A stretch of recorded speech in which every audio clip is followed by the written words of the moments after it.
Hey guys, welcome back. This is Russell Lindo, and this is Functional Friday. And what we're going to talk about today is how to hip hinge properly. And so if you think back to Monday, we did the Move Better Monday. We talked about bracing your core, talked about creating and stabilizing a neutral spine. And how do you feel that? What position do you need to be in? And how does it feel when you, quote unquote, brace your core, create this hollow body position?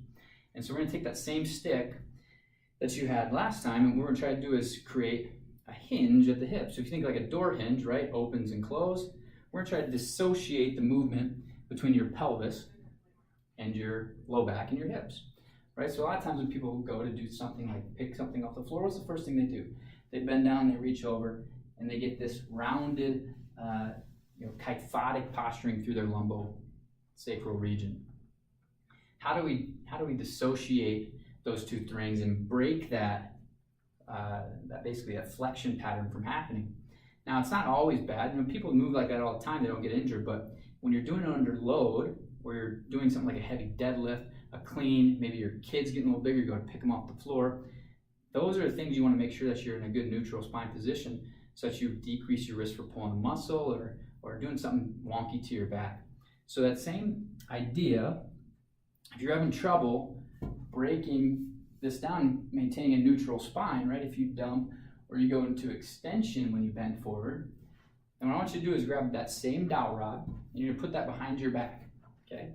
You grab with one hand on top, one hand on the bottom, and you're going to try to line that up so that the pole is touching the back of your head, it's touching your thoracic spine, the upper back, and it's also touching your sacrum, right? And you grab right here, and have a soft knees, and then you're going to try to bend forward without breaking or coming off of any of those positions of this dowel. So all three points of contact are in place. I'm then going to lean forward and then right back up. Lean forward and right back up. Now when I do this, there is a little bit of posterior translation of my bottom. My bottom has to go back for my torso to go forward, right? So if you maintain that, the stick is a very, very good cue. When you get good enough at the stick and you feel like you can maintain your own pelvic brace position, then you go into the position of hip hinging where you just do it on your own, right? And these hand positions are great cues, right? If my thoracic spine and lumbar spine extends rather, my sternum's going to be pointed up and I'm going to lose my core stability. I'm going to break my spinal position. So use this, I just place a little pressure on my hand, lock in my sternum, my hands in my stomach, and we talked about that stomach box that opens up, you've extended, if it closes, you've gone into too much flexion. So we're going to hold those two positions, create some tension through your hips, bend forward, and right back up. Once you've mastered those two, then you can start doing things like deadlifts, right? As long as you maintain that good form, you're bracing the core, you're hip hinging properly.